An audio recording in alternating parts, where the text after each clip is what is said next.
جیسے ہی چلے تو 12,000 صحابہ حرم کے قریب سے کفار مکہ سے میں بیٹھے تھے. جیسے ہی صحابہ اکرام کے سامنے پہنچے, نبی بولے راستہ دو. میرا عثمان آ گیا, اتنا سننا تھا, راستہ دیا. نبی کا چلوا جب نظر آیا تو عثمان بن طلحہ دور سے دیکھ کے بولے صدقتا یا رسول اللہ, صدقتا یا رسول اللہ, صدقتا یا رسول اللہ. صحابہ نے نعرہ رسالت بلند کر دیا, ہاتھ اٹھا کے بولے خوش ہو جاؤ, چابی مل چکی ہے. اللہ اللہ, نبی کے قریب پہنچے, دست بوسی کی. نبی بولے عثمان چابی, بولے یہ ہے, اور بولے یہ کون ہے؟ عثمان بولے آقا چابی نہیں لایا ہوں, چابی رکھنے والی ماں بھی لایا. یہ کیوں کہا آقا یہ آپ کا اسلام قبول کرنے آئی ہے, آپ کا کلمہ پڑھنے آئی ہے. فتح مکہ کے دن عثمان بن طلحہ کی ماں نے بھی کلمہ پڑھا, کعبے کا دروازہ کھلا. اچھا علماء اس کو بھی بیان کرتے نبی نور کیوں ہے اور نبی بشر کیوں ہے؟ کعبے کے بت اس دن گرے جس دن نور آمنہ کے وطن میں آیا. 360 نور کی ایسی حیبت تھی تو دریا رکے ہوئے تھے وہ چالو ہو گئے, غاروں کی پنڈلیوں میں زلزلے آ گئے, کائنات عالم میں طوفان مچ گیا, بیمار شفا یاب ہو گئے, اندھوں کی آنکھوں میں نور آ گیا, خالی کنووں میں پانی آ گیا, جن پر دوائی علاج نہ کرتی تھی وہ ٹھیک ہو گئے, جانور موٹے ہو گئے, جو دودھ دینے والی بکریاں تھی وہ زیادہ دودھ دینے لگی, مکے میں بہاریں آ گئی, جو درخت سوکھے تھے سرسبز و شاداب ہو گئے.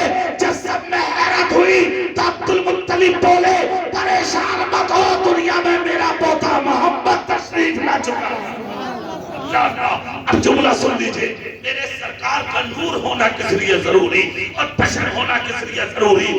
اگر نور نہ بن کے آتے نبی تو کس کی حیبت سے باطل معبود گرتے, اور اگر بشر نہ ہوتے تو کس کے ہاتھوں سے کعبے سے نکالے جاتے. نور ہونا اس لیے ضروری تھا تاکہ بت گر جائے, اور حضور ہونا اس لیے ضروری تھا تاکہ کعبہ بتوں سے پاک کیا جائے. آخری جملہ تقریر, سبحان اللہ بولے زور سے. کعبہ پاک ہو گیا, اس کے بعد نبی کفار مکہ کے پاس آئے, فتح مکہ ہو گیا ہے نا. آ کر کہا دیکھو سب کو, تو عمر سے کہا عمر دیکھ رہے ہو؟ عمر بولے آقا ہم تو بہت دنوں سے دیکھ رہے ہیں. کون عمر؟ جو ایک راستے سے نکل جائے تو دوبارہ ادھر شیطان نہ گزرے. اور عمر بولے آقا اگر اجازت ہو تو ایک کام نہ کر لیں. کہا کیا؟ کہا سرکار جو جس کا رشتہ دار ہے اسی کے حوالے کر دو, ہم خود دیکھ لیں گے, ہم جانیں ان کا علاج کیسے ہوگا. کیسا کرم بن کر آیا ہے نبی. مصطفیٰ ابو بکر سے بولے تمہارا کیا خیال ہے, تو ان کا بھی وہی جواب, عثمان کا بھی, مولا علی کا بھی.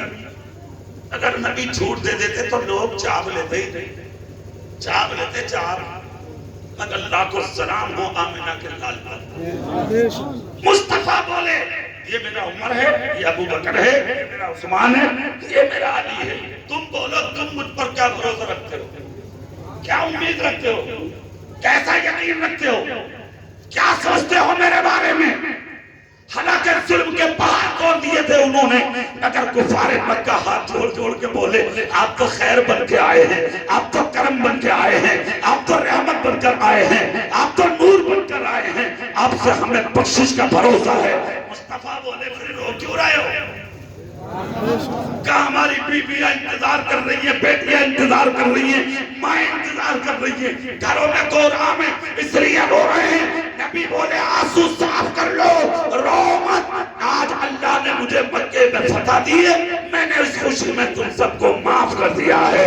اتنے بڑے ظلم کیے انہوں نے, اس کے بعد میرے آقا نے نور بن کر آنے والے پیغمبر نے ایسا نور کا اجالا چھوڑا کہ غداروں کو معاف کر دیا. جن کے مقدر اچھے نہیں تھے وہ بھاگ کر گھروں میں داخل ہو گئے, مگر جن کے نصیب اچھے تھے وہ پلٹ کے گھر نہیں گئے, نبی کے قدموں میں گرے, گر کے بولے دیر مت کرو, کلمہ پڑھا کے مسلمان بنا لو. نبی بولے کس لیے؟ سب کے سب بولے اس لیے کہ جو دشمنوں پر بھی نوری چادر ڈال دے وہ جھوٹا نبی خدا کا سچا رسول ہو سکتا. شان میرے رسول کی ہے، یہ عظمت میرے رسول کی ہے۔ رہبرا غنیمت والو، جلسوں کا مقصد صرف یہ ہے اپنا اخلاق اچھا کرو، اپنا کردار اچھا کرو، اپنی سیرت اچھی کرو، اپنا کیریکٹر اچھا کرو۔ گاؤں میں کوئی بیمار ہے، سارے لوگ مل کر اس کا علاج کریں۔ اگر کوئی غریب بیمار ہے تب، اگر کسی غریب کی بیٹی جوان ہے، سب مل کر کے اس بیٹی کی ڈھولی سجا دو۔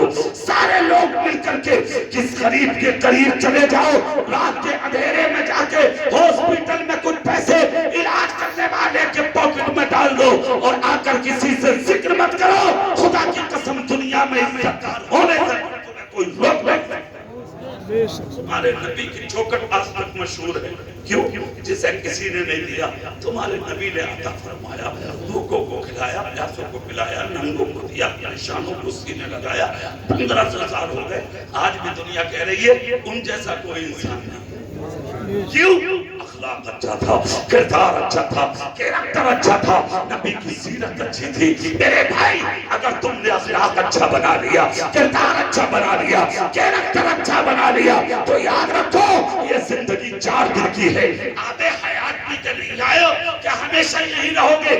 مرنا ہے، جنازے سجنا ہے، ایک دن اٹھنا ہے۔ ابھی دیکھا نہیں تم نے 2.5 سال پہلے کووڈ-9 میں کفن نہ ملے، غسل نہ ملے، قبریں نہ ملی، جنازہ اٹھانے والے نہ ملے، قبروں پہ ڈالنے والے نہ ملے، جنازہ پڑھنے والے نہ ملے۔ تم سسک رہے تھے اسپتالوں میں، ایک گلاس پانی دینے والے نہ ملے۔ الہ آباد اور بنارس کی گنگا اور جمنا میں ہزاروں ایسے گھمنڈیوں کی تیر رہی تھی پانی میں، اٹھانے والے نہ ملے۔ اللہ نے اپنی قدرت دکھا دی تو وہ مجھے بھولے گا؟ اگر میں تجھے بڑا بنانا بھی جانتا ہوں تو تجھے مٹی میں ملانا بھی جانتا ہوں۔ یاد رکھ، کبھی مت بھولو، کبھی مت بھولو، اڑو جہاد میں، موٹر کی دود میں جھولو، مگر خدا کے لیے تم خدا کو مت بھولو۔ وفادار بن جاؤ اور ایسے بن جاؤ کہ جس دن مرو اور تمہارے جنازے جب غنیمت کے راستوں سے نکلیں تو مرد پردوں سے جھانک کر عورتیں بھی کہہ دیں کہ آج غدار نہیں، مصطفیٰ کا وفادار جا رہا ہے۔ آج کے فرشتے کہہ دیں جنت کا حقدار جا رہا ہے۔